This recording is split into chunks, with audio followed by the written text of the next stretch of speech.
Chers téléspectateurs du réseau Ciel et Lumière, chers pèlerins de l'Oratoire Saint-Joseph, nous sommes rassemblés au nom du Père et du Fils et du Saint-Esprit. Amen. Le Seigneur soit avec vous. Cette messe est offerte aux intentions de Madame Marie-Rose Lapierre. Chers amis, puisque Dieu en Jésus-Christ nous offre le salut à tous et à toutes, tournons-nous vers lui qui veut nous sauver et implorons son pardon. Seigneur Jésus, les tiens t'ont rejeté à cause de la force de ton message. Pardonne-nous et transforme nos cœurs. Ô Christ, tu es venu nous sauver en te livrant à la mort sur la croix. Pardonne-nous et transforme nos cœurs. Pardonne-nous et transforme nos cœurs. Seigneur, par ta mort et ta résurrection, tu donnes du sens au rejet qui nous arrive de vivre. Pardonne-nous et transforme nos cœurs.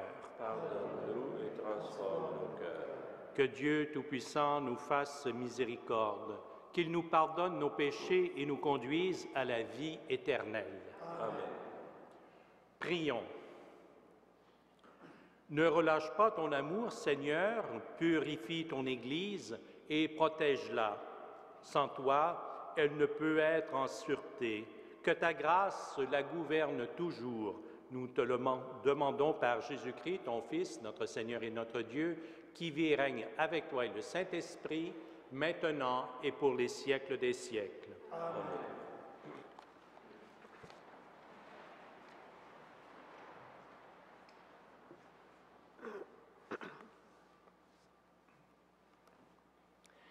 Lecture du second livre des rois. Naaman, général de l'armée du roi de Syrie, était hautement estimé par son maître, car il avait été l'instrument du Seigneur pour donner la victoire à la Syrie. Or, cet homme était lépreux. Des Syriens, au cours d'une expédition en terre d'Israël, avaient fait prisonnière une fillette qui fut mise au service de la femme de Naaman. Elle dit à sa maîtresse, « Ah, si mon maître s'adressait au prophète qui est en Samarie, celui-ci le délivrerait de sa lèpre. » Naaman alla auprès du roi et lui dit, « Voilà ce que la jeune fille d'Israël a déclaré. » Le roi de Syrie lui répondit, « Vas-y, j'envoie une lettre au roi d'Israël. » Naaman partit donc. Il emportait 700 livres d'argent, 1200 livres d'or et 10 vêtements de fête. Il remit la lettre au roi d'Israël. Celle-ci portait, « En même temps que te parvient cette lettre, je t'envoie Naaman, mon serviteur, pour que tu le délivres de sa lèpre. » Quand le roi d'Israël lut ce message, il déchira ses vêtements et s'écria, « Est-ce que je suis Dieu, maître de la vie et de la mort?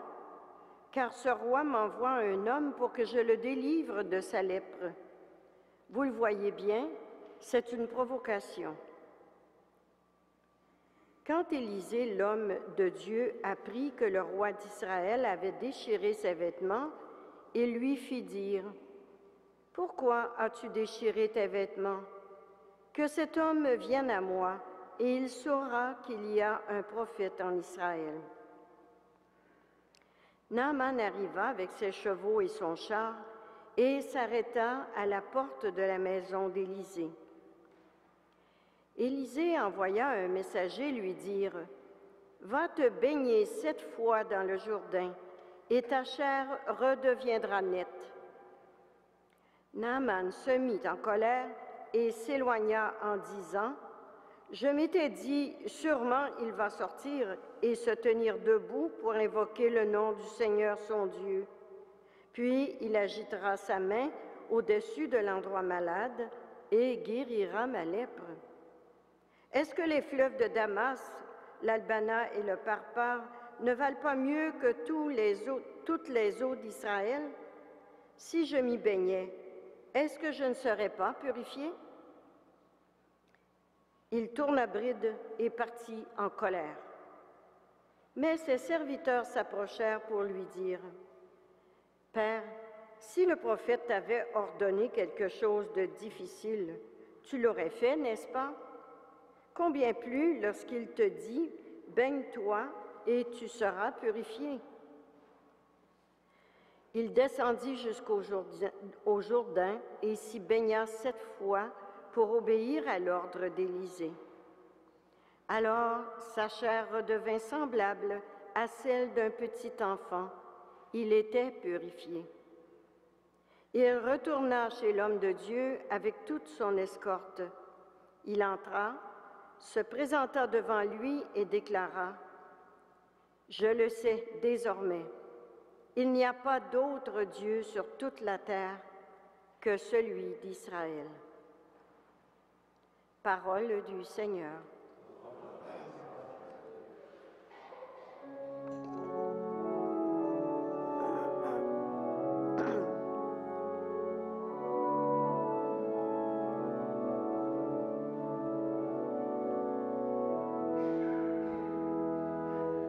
Mon âme a soif du Dieu vivant.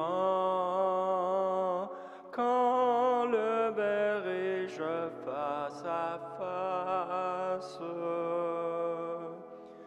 Mon âme a soif du Dieu vivant.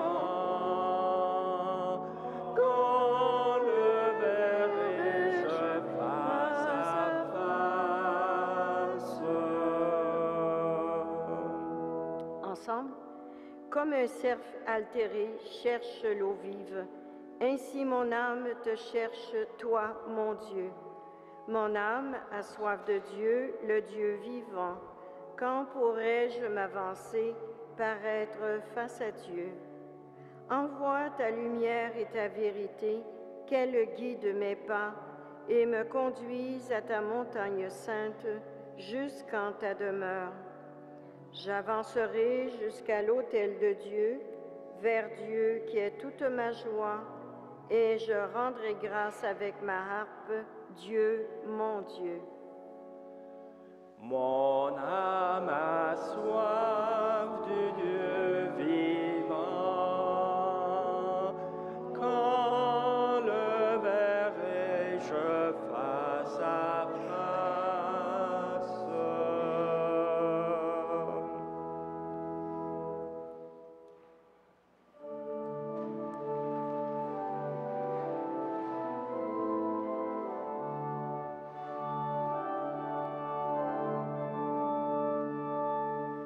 Gloire au Christ, sagesse éternelle du Dieu vivant. Gloire à toi, Seigneur.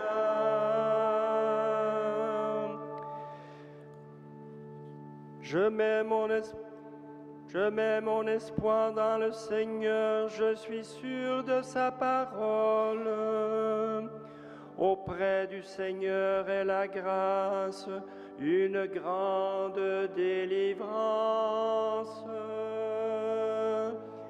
Gloire au Christ, sagesse éternelle du Dieu vivant.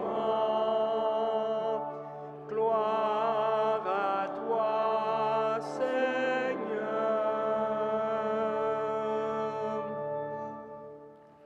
Le Seigneur soit avec vous. Et avec votre esprit. Évangile de Jésus-Christ selon saint Luc.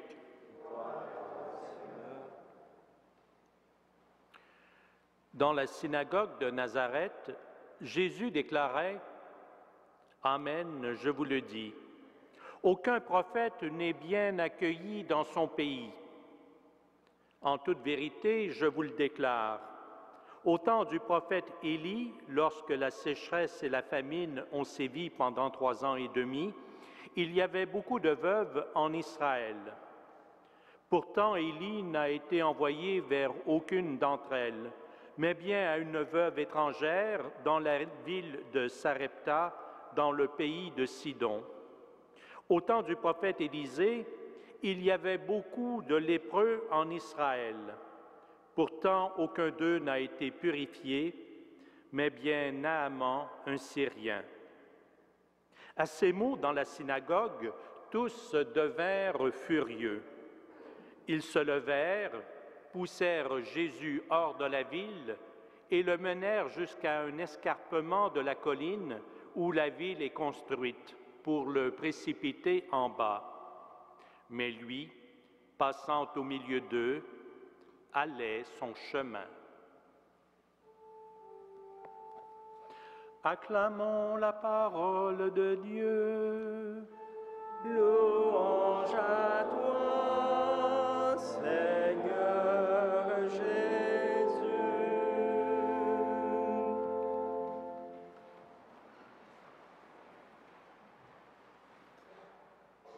En première lecture, dans le second livre des rois, nous voyons le roi d'Israël, c'est-à-dire le roi du royaume du Nord, recevoir une lettre du roi de Syrie.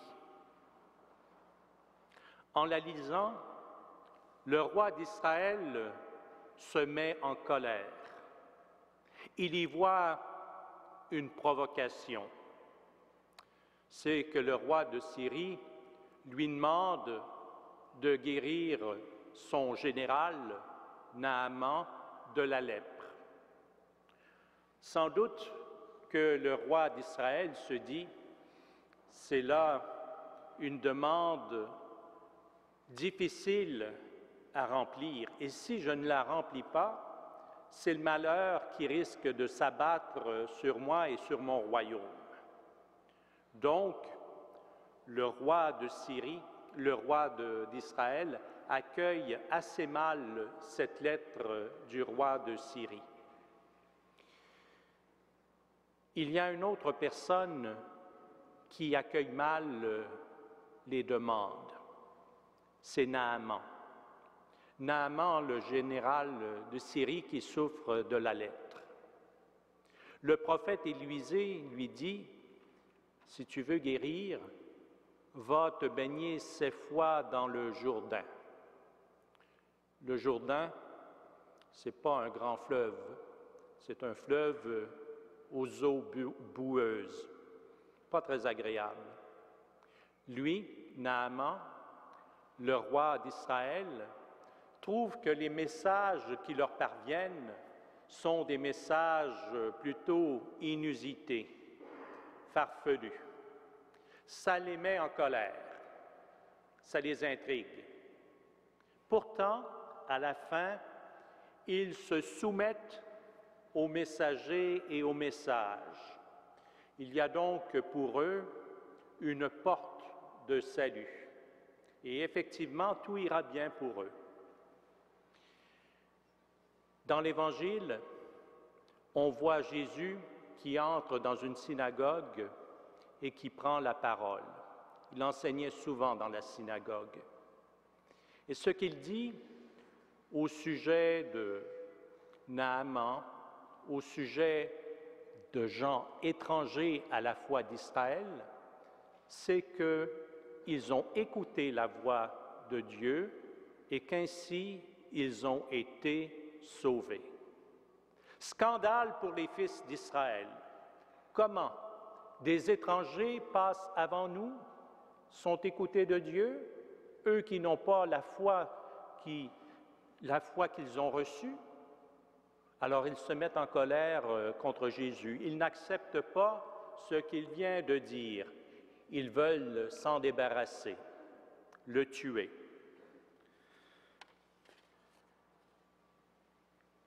Et pour nous, qu'en est-il? Comment recevons-nous le message de Dieu? Nous sommes en plein carême. Dieu nous demande de nous convertir. Comment recevons-nous ce message de conversion? Est-ce qu'on est un peu comme Naaman, comme le roi d'Israël? C'est-à-dire que le message nous dérange, mais que finalement, on l'accepte et on se soumet de bon cœur?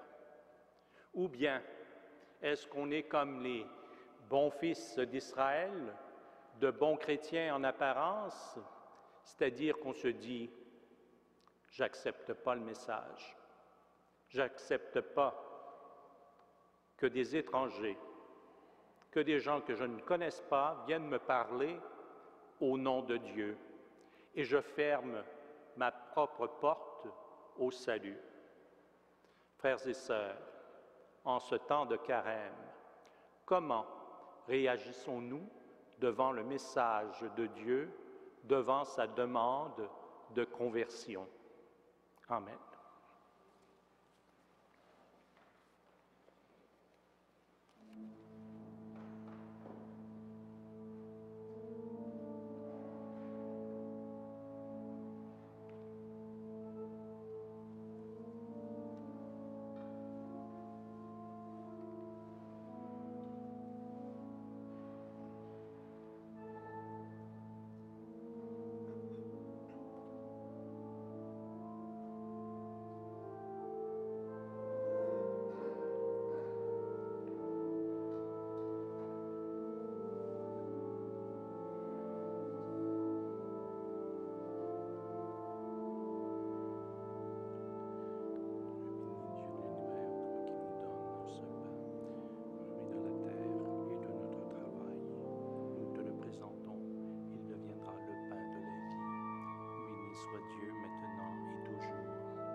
De la vigne et de notre travail. Nous te le présentons, il deviendra le vin du royaume éternel. Béni soit Dieu, maintenant et toujours. Humbles et pauvres, nous te supplions, Seigneur, que ce sacrifice trouve grâce devant toi.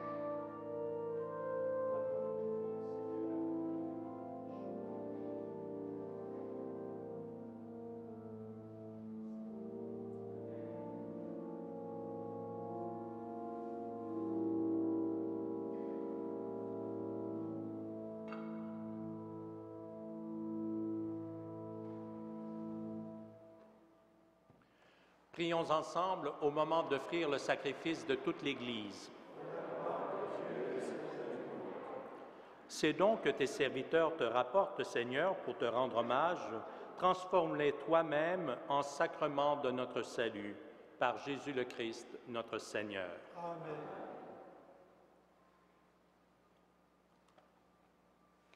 Le Seigneur soit avec vous. Et avec votre esprit. Élevons notre cœur. Nous le tournons vers le Seigneur. Rendons grâce au Seigneur notre Dieu. Cela est juste et bon. Vraiment, il est juste et bon de te rendre gloire, de t'offrir notre action de grâce toujours et en tout lieu. À toi, Père très saint, Dieu éternel et tout-puissant.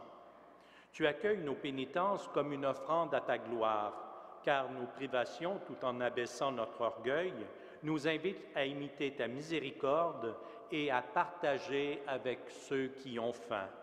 C'est pourquoi, avec les anges et tous les saints, nous proclamons ta gloire en chantant d'une seule voix.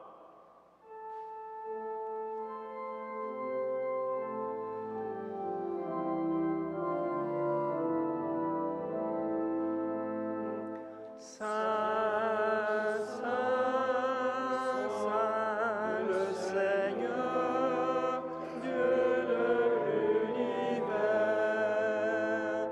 le ciel et la terre sont remplis de ta gloire. Hosanna au plus haut des cieux. Béni soit celui qui vient au nom du Seigneur. Hosanna au plus haut des cieux.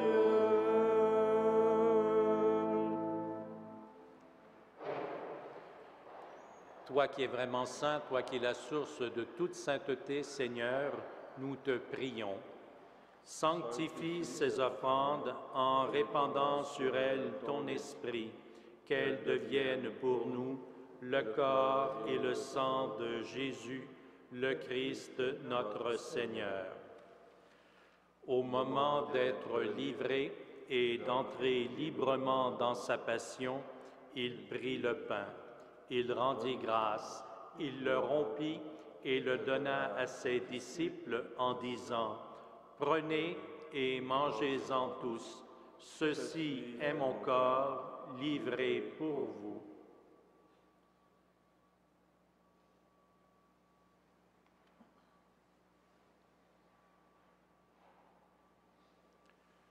De même, à la fin du repas, il prit la coupe. De nouveau, il rendit grâce et la donna à ses disciples en disant: Prenez et buvez-en tous, car ceci est la coupe de mon sang, le sang de l'alliance nouvelle et éternelle, qui sera versé pour vous et pour la multitude en rémission des péchés. Vous ferez cela en mémoire de moi.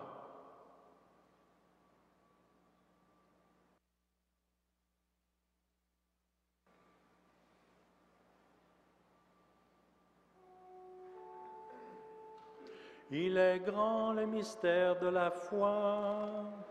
Nous proclamons ta mort, Seigneur Jésus.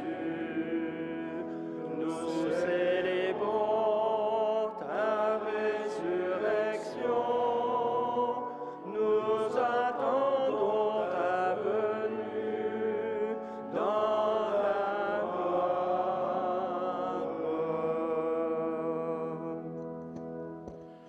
Faisant ici mémoire de la mort et de la résurrection de ton Fils, nous t'offrons, Seigneur, le pain de la vie et la coupe du salut. Et nous te rendons grâce, car tu nous as choisis pour servir en ta présence. Humblement, nous te demandons qu'en ayant part au corps et au sang du Christ, nous soyons rassemblés par l'Esprit Saint en un seul corps. Souviens-toi, Seigneur, de ton Église répandue à travers le monde. Fais-la grandir dans ta charité avec notre évêque Christian et toutes les personnes qui ont la charge de ton peuple. Souviens-toi aussi de nos sœurs et de nos frères qui se sont endormis dans l'espérance de la résurrection. Souviens-toi de toutes les personnes qui ont quitté cette vie. Reçois-les dans ta lumière auprès de toi.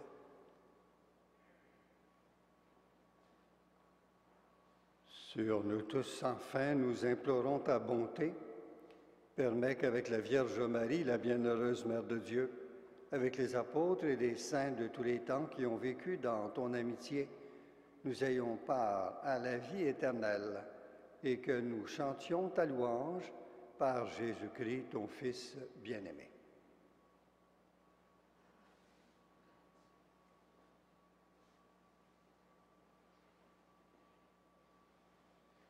Par lui, avec lui et en lui, à toi, Dieu le Père Tout-Puissant, dans l'unité du Saint-Esprit, tout honneur et toute gloire pour les siècles des siècles. Amen.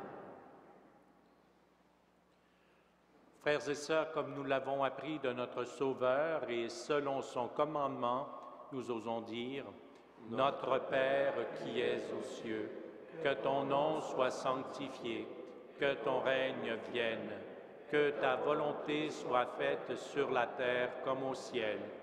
Donne-nous aujourd'hui notre pain de ce jour. Pardonne-nous nos offenses, comme nous pardonnons aussi à ceux qui nous ont offensés, et ne nous soumets pas à la tentation, mais délivre-nous du mal. Délivre-nous de tout mal, Seigneur, et donne la paix à notre temps. Par ta miséricorde, libère-nous du péché. Rassure-nous devant les épreuves en cette vie où nous espérons le bonheur que tu promets et l'avènement de Jésus-Christ, notre Sauveur. Car c'est à toi qu'appartient le règne, la puissance et la gloire, et les siècles des siècles. Seigneur Jésus-Christ, tu as dit à tes apôtres: « Je vous laisse la paix, je vous donne ma paix. » Ne regarde pas nos péchés, mais la foi de ton Église. Pour que ta volonté s'accomplisse, donne-lui toujours cette paix et conduis-la vers l'unité parfaite, toi qui règnes pour les siècles des siècles. Amen. Que la paix du Seigneur soit toujours avec vous. Et avec votre esprit. Agneau de Dieu, qui enlève le péché du monde, prends pitié de nous. Agneau de Dieu, qui enlève le péché du monde, prends pitié de nous. Agneau de Dieu, qui enlève le péché du monde, donne la paix.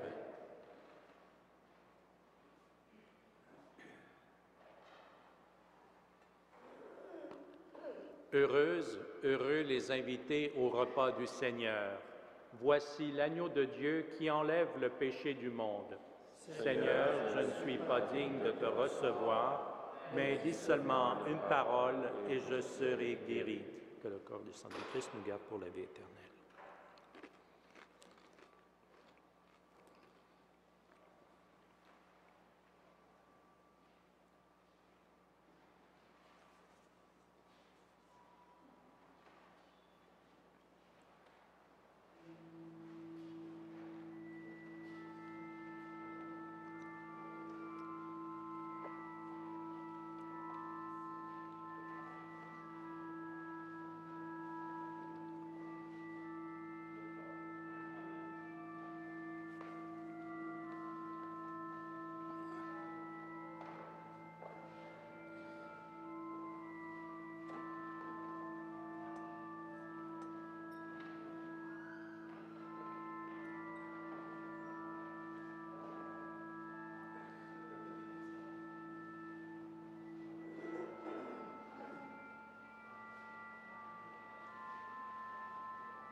Prions le Seigneur. Que notre communion à ton sacrement, Seigneur, purifie chacun d'entre nous et réalise notre unité par Jésus le Christ, notre Seigneur. Amen. Le Seigneur soit avec vous. Et avec votre esprit. Que Dieu Tout-Puissant vous bénisse, le Père, le Fils et le Saint-Esprit. Amen. À tous et à toutes, une excellente journée et que Saint Joseph et Saint Frère André veillent sur vous, vos amis et sur votre famille. Allez et demeurez dans la paix et dans la joie du Christ. Nous rendons grâce à Dieu.